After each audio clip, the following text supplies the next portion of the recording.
A humanidade tem alcançado feitos notáveis. Em particular, nos últimos séculos, nas últimas décadas até, o desenvolvimento tecnológico tem permitido coisas inimagináveis ou talvez apenas presentes em livros de ficção científica.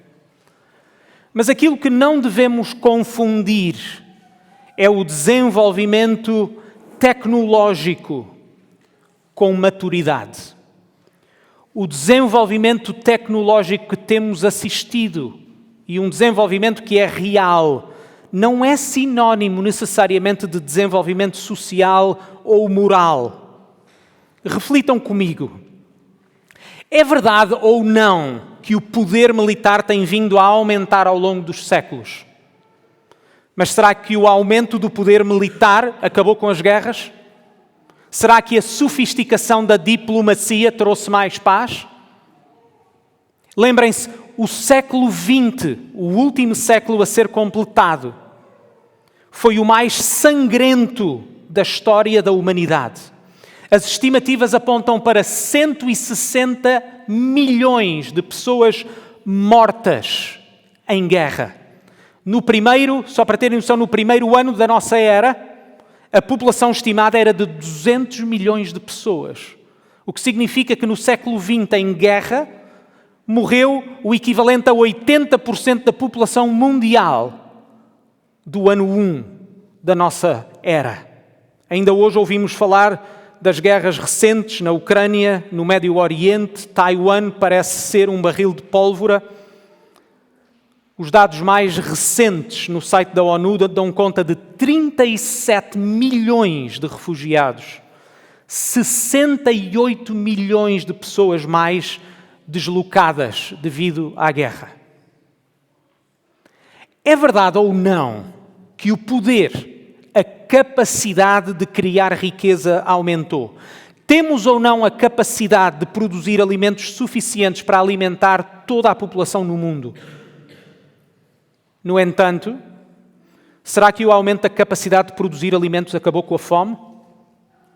Segundo a Organização Mundial de Saúde, em 2021, 828 milhões de pessoas estavam a passar fome. 1 em cada 8 no mundo. 8.500 crianças morrem todos os dias devido às condições de pobreza. Isto significa nada mais, nada menos do que 3 milhões de crianças mortas porque não têm o que comer. É verdade ou não que a investigação médica se desenvolveu extraordinariamente? Doenças que julgávamos incuráveis até há 10, 20, 30, 40 anos atrás estão hoje a ser tratadas. A esperança média de vida, em particular, nos países chamados desenvolvidos, tem vindo a aumentar. Mas será que os nossos progressos tecnológicos foram capazes de acabar com a morte? No fim de contas, esta é a realidade. Todos iremos morrer. Podemos viver mais uns anos, podemos vivê-los de forma mais confortável do que antes. Mas o problema persiste. Todos morreremos. Além disto, notem esta triste ironia, que é de que nós usamos o nosso próprio chamado desenvolvimento e a nossa tecnologia que criamos para nos matar a nós próprios, não apenas em guerra. De acordo com a Organização Mundial de Saúde, estima-se que todos os anos, imagine-se, 73 milhões de abortos são feitos no mundo. Isto corresponde a aproximadamente 200 mil crianças assassinadas todos os dias, no local que deveria ser o mais seguro do mundo. É verdade ou não que as pessoas têm um nível de educação mais elevado do que em qualquer outro momento da história? Mas será que a democratização da educação resultou em maior sabedoria? Não é em maior informação, em maior sabedoria? Egoísmo e individualismo são uma das principais características dos nossos tempos. A maioria das pessoas tudo o que desejam é sentir-se bem, querem ser felizes, dizem.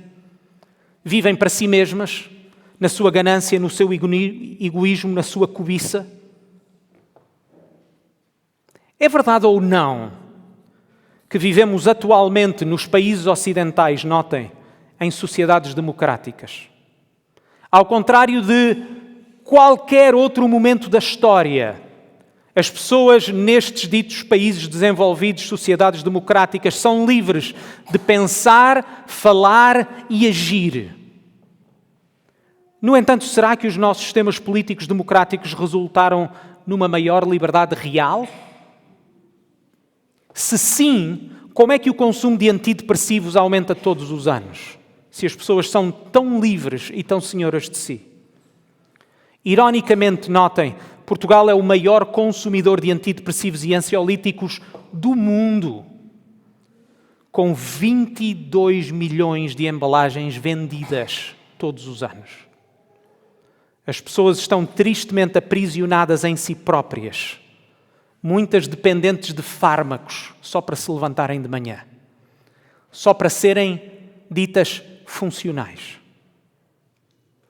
O nosso desenvolvimento tecnológico não resolveu o nosso maior problema. A nossa prosperidade, o nosso conforto, são neste sentido uma ilusão e um engano, uma alienação do nosso verdadeiro problema. No meio de um poder visível crescente, a humanidade não está a melhorar. Mas no meio da nossa alienação coletiva, a Bíblia ensina-nos acerca do nosso maior problema e da nossa única solução. E por isso convido-os a abrirem as vossas Bíblias na carta de Paulo que temos estudado, a carta de Paulo aos Efésios. No capítulo 2. Efésios, capítulo 2. Vamos ler os versículos 1 a 10, mas focar-nos hoje especialmente nos versículos 1 a 7. Efésios 2, vamos ler dos versículos 1 a 10, mas a pregação vai se focar essencialmente nos versículos 1 a 7, para depois continuarmos os versículos seguintes. Diz-nos assim a palavra de Deus: E vos vivificou, estando vós mortos em ofensas e pecados, em que noutro tempo andastes, segundo o curso deste mundo, segundo o príncipe das potestades do ar, do espírito que agora opera nos filhos da desobediência, entre os quais todos nós também antes andávamos, nos desejos da nossa carne, fazendo a vontade da carne e dos pensamentos, e éramos por natureza filhos da ira, como os outros também. Mas Deus, que é riquíssimo em misericórdia, pelo seu muito amor com que nos amou, estando nós ainda mortos em nossas ofensas, nos vivificou juntamente com Cristo. Pela graça sois salvos. E nos ressuscitou juntamente com Ele, e nos fez assentar nos lugares celestiais em Cristo Jesus, para mostrar nos séculos vindouros as abundantes riquezas da sua graça, pela sua benignidade para conosco em Cristo Jesus. Porque pela graça sois salvos, por meio da fé. E isto não vem de vós, é um dom de Deus. Não vem das obras, para que ninguém se glorie, porque somos feitura sua, criados em Cristo Jesus para as boas obras, as quais Deus preparou para que andássemos nelas. O texto que acabámos de ler é a continuação da oração de Paulo que nós tínhamos exposto e lido no capítulo 1, dos versículos 15 a 23. E lembrem-se que o original não tinha capítulos e versículos. Eles são muito úteis para nós, para sabermos exatamente onde estamos, mas lembrem-se que era um texto corrido. As palavras que nós acabámos de ler são a continuação da oração que Paulo fez, dos versículos 15 a 23.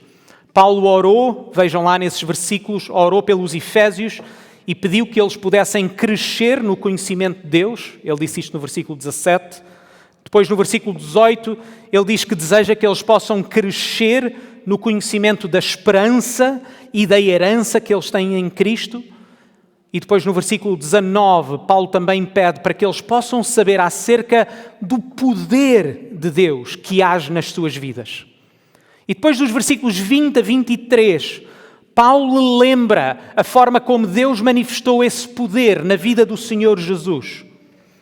Um poder que ressuscitou Jesus dos mortos, que lhe deu a autoridade sobre todas as coisas e o poder também que constituiu Jesus como Senhor da sua igreja, como cabeça da igreja, que é o seu corpo.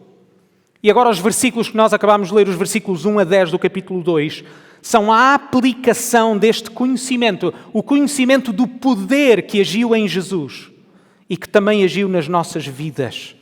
O mesmo poder que ressuscitou o Senhor Jesus dos mortos e lhe deu autoridade sobre todas as coisas é o poder que age em nós. Os versículos 1 a 10 lembram os Efésios, lembram-nos a nós, os que cremos, do poder de Deus nas nossas vidas. Nos versículos 1 a 3, Paulo expõe o problema.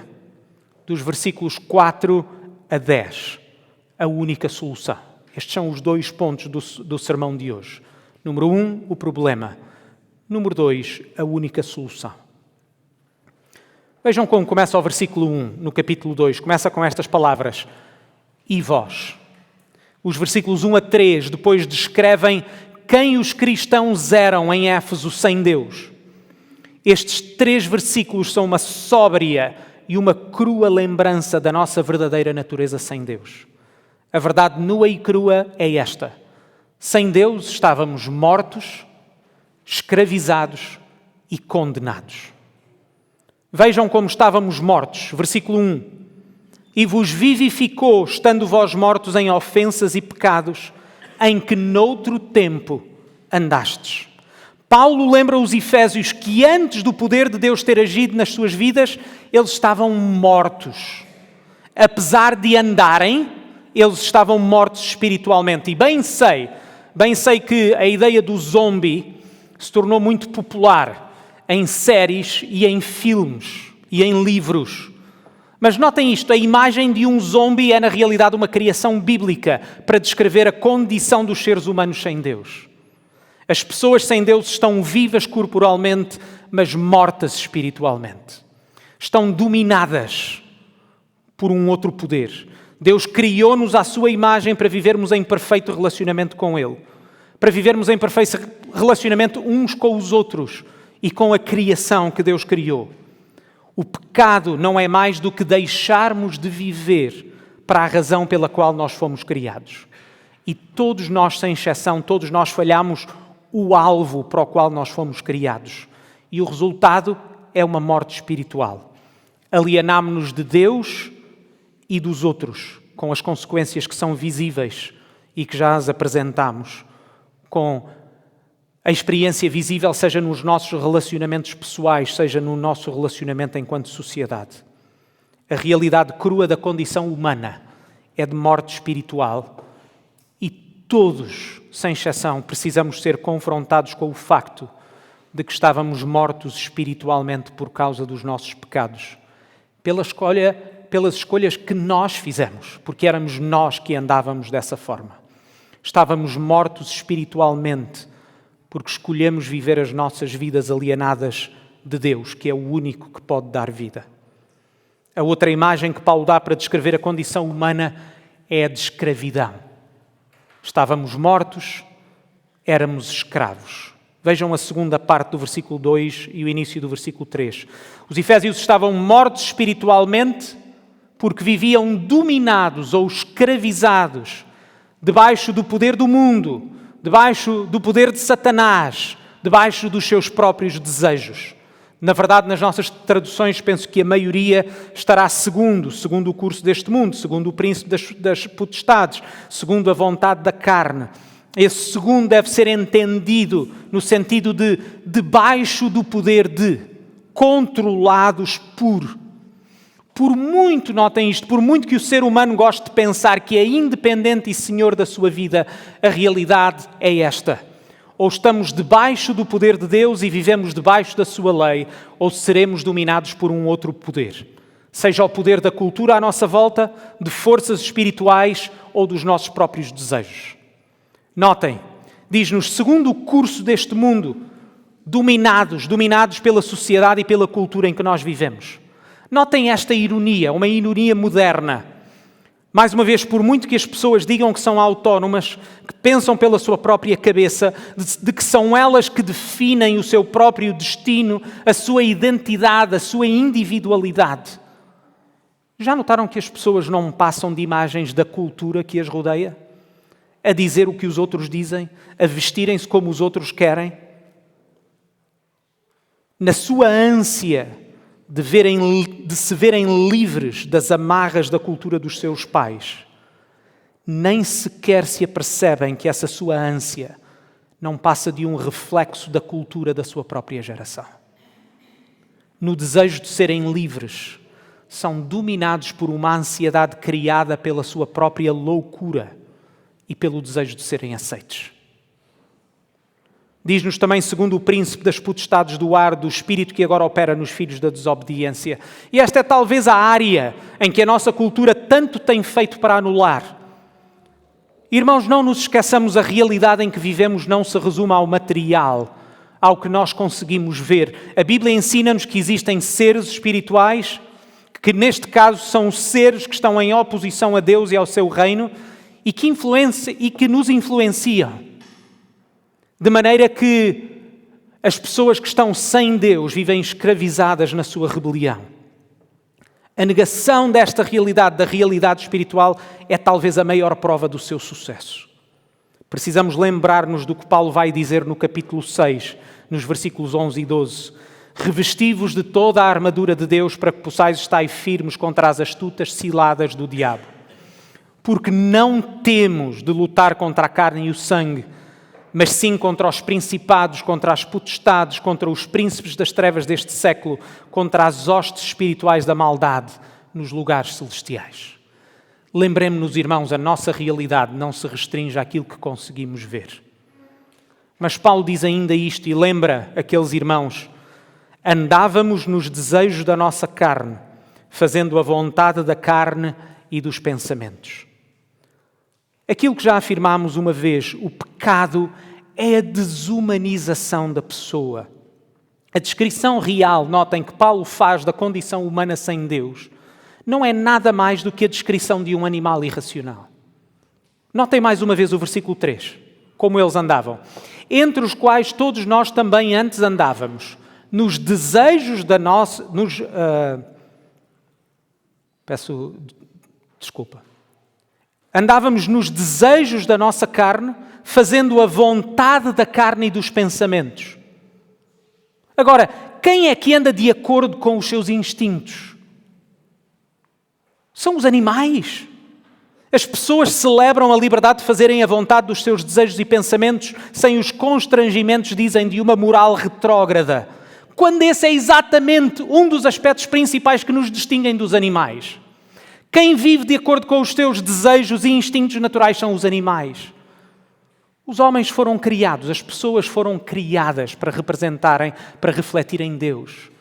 E uma dessas capacidades é a capacidade de raciocínio e é o discernimento moral, de saber distinguir entre o bem e o mal, entre o certo e o errado, de maneira que nós não fazemos tudo aquilo que nos vem à mente, de maneira que não fazemos tudo aquilo que nós desejamos, porque temos a capacidade moral de escolher fazer o bem. Viver de acordo com os nossos desejos não é mais nada do que ser animalesco. É deixar de ser homem, é seguir os nossos instintos. Mas essa é a condição humana sem Deus. Mortos e escravizados.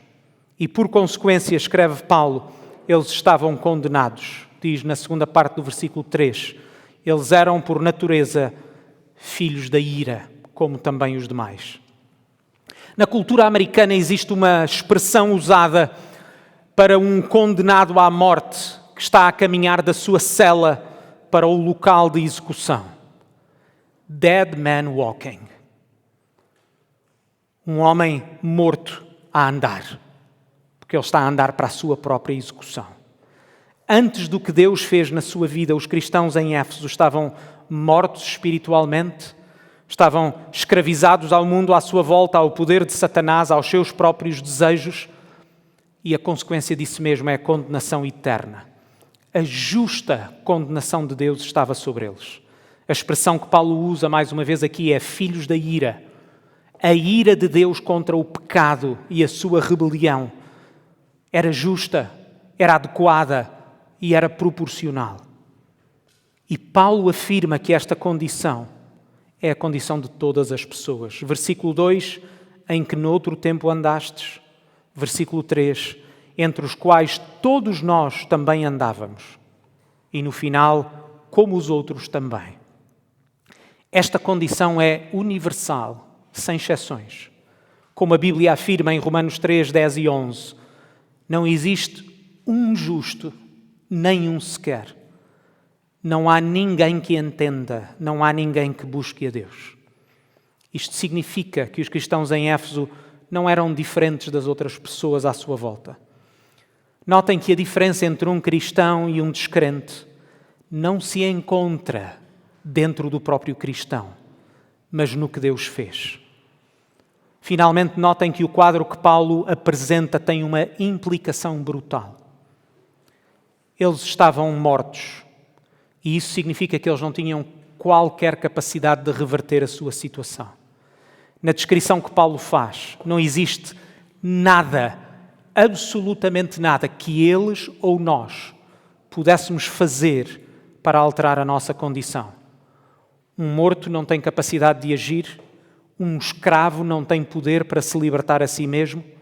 A condenação pela culpa do pecado é justa, é apropriada e tem de ser paga. Por isso, notem isto, porque é essencial na nossa fé. Se existe uma solução para o estado da condição humana, ela tem de vir de fora de nós. Entendem isto? Isto é extremamente importante numa cultura que nos bombardeia constantemente a olharmos para nós mesmos, a dizer-nos que a solução está dentro de nós, a dizer-nos que nós somos capazes. A Bíblia ensina-nos exatamente o oposto. A nossa condição é de morte, escravidão e condenação. E não existe nada em nós próprios que nós possamos fazer para nos salvar. Graças a Deus, existe uma solução. E essa é, ponto 2, a única solução. O versículo 4 começa com estas palavras: mas Deus. Estas são as boas notícias do Evangelho.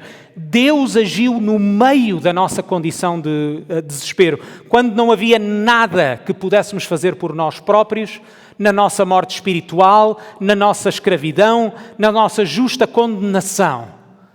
Mas Deus.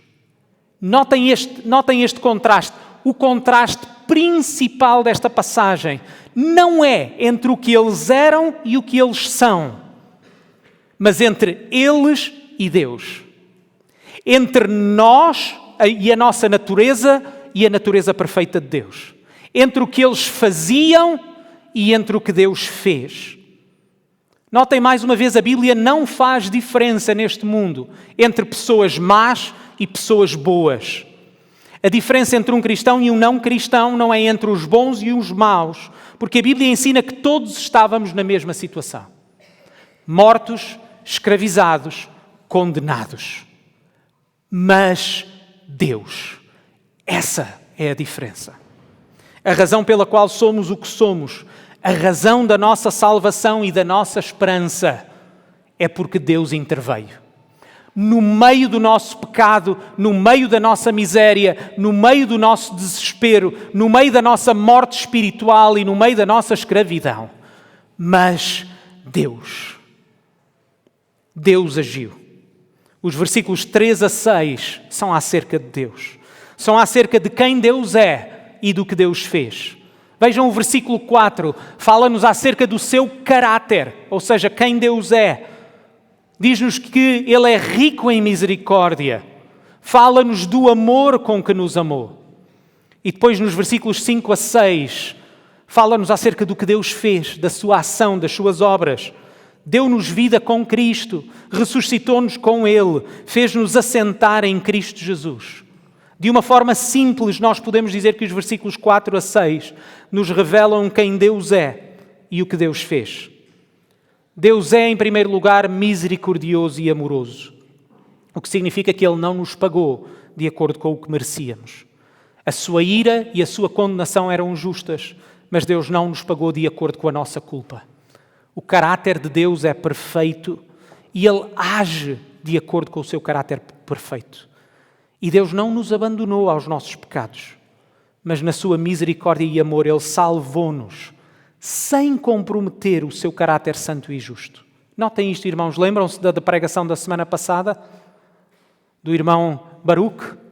João 3,16. Porque Deus amou o mundo de tal maneira que enviou o seu Filho unigênito, o seu único Filho, para que todo aquele que nele crê não pereça, não morra, mas tenha a vida eterna.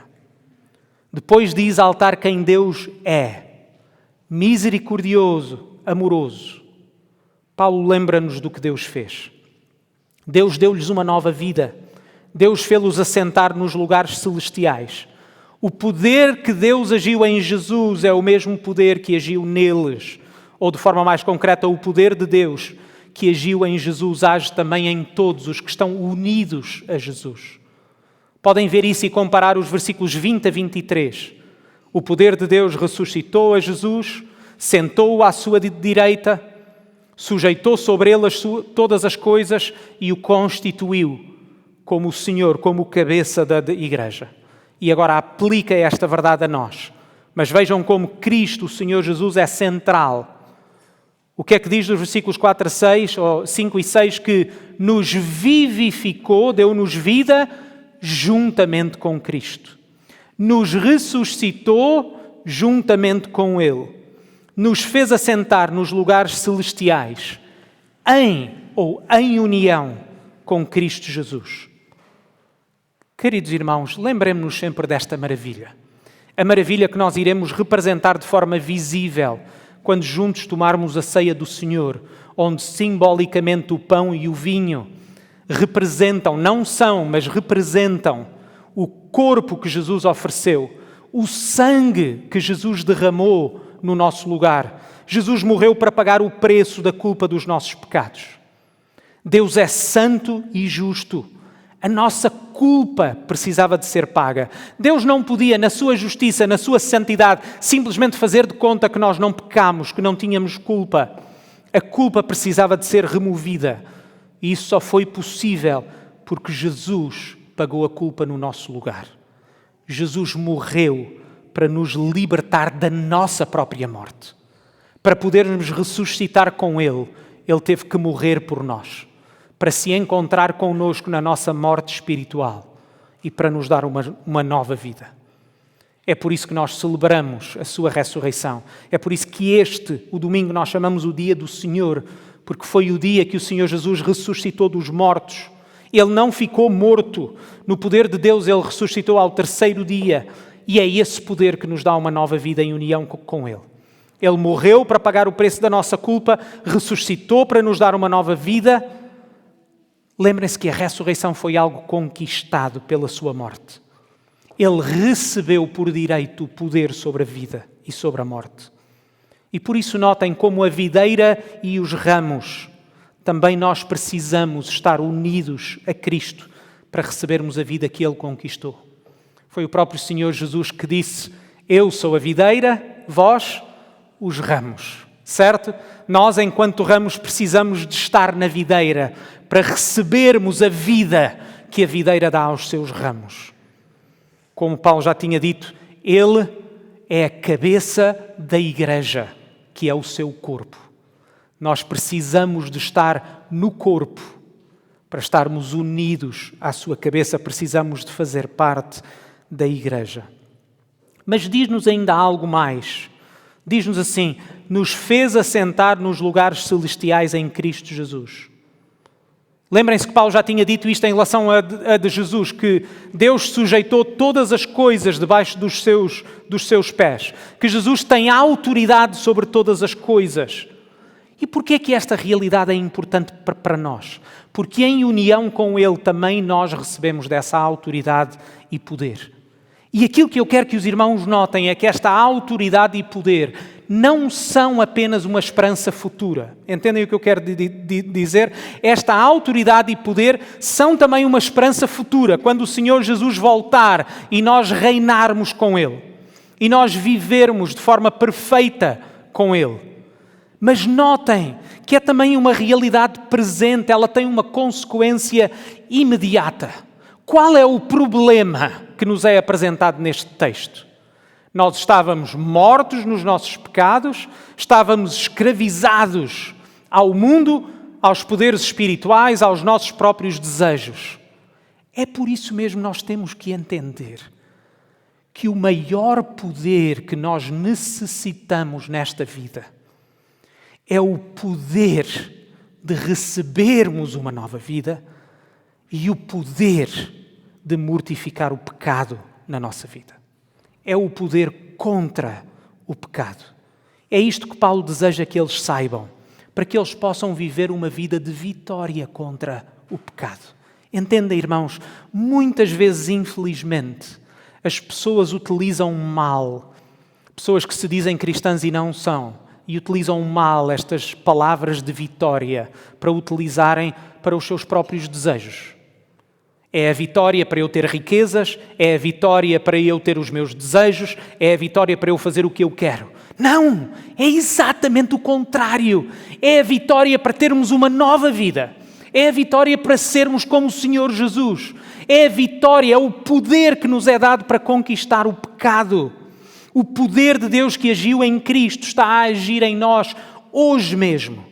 Não apenas nos dá segurança futura, mas também presente. Eles já não estão mortos espiritualmente. Eles já não são mais escravos do pecado. Mas tal como nós, eles ainda lutam contra os seus desejos maus. Eles ainda lutam e ainda lutavam contra os poderes de Satanás. Ainda lutavam contra o poder e a influência da cultura à sua volta. Meus queridos irmãos, não é essa também a nossa experiência? Essa é a nossa experiência. Também nós ainda hoje lutamos contra a nossa velha natureza. Ainda hoje lutamos contra a tentação, contra os nossos desejos maus. Mas as boas notícias são estas. O poder que ressuscitou Jesus dos mortos, lhe deu autoridade sobre todas as coisas, é o mesmo poder que nos deu uma nova vida e nos dá hoje mesmo o poder contra o pecado, de não vivermos mais sobre o domínio dos nossos desejos ou da cultura à nossa volta ou do que os outros esperam de nós, mas de vivermos debaixo da vontade de Deus. Notem que é exatamente para que os irmãos entendam que eu não estou a inventar uma interpretação nova, mas de que é o próprio sentido que o apóstolo Paulo queria dar ao texto. Quando o apóstolo Paulo vai aplicar esta questão do poder de Deus a agir em nós, os irmãos folheiem 1 ou 2 folhas para o capítulo 6. Quando Paulo aplica esta ideia do poder de Deus a agir em nós, como é que ele aplica? Vejam o capítulo 6, a partir do versículo 10. No demais, irmãos meus, diz Paulo, fortalecei-vos no Senhor e na força do seu poder. Revesti-vos de toda a armadura de Deus para que possais estar firmes contra as astutas ciladas do diabo. Porque não temos que lutar contra a carne e o sangue, mas sim contra os principados, contra as potestades, contra os príncipes das trevas deste século, contra as hostes espirituais da maldade nos lugares celestiais. Portanto, tomai toda a armadura de Deus para que possais resistir no dia mau e, havendo feito tudo, ficar firmes. De onde vem a nossa força? Segundo este texto, é a força do Senhor Jesus. É a armadura de quem?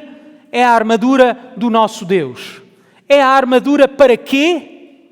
Porque estamos numa batalha contra o pecado e contra a tentação.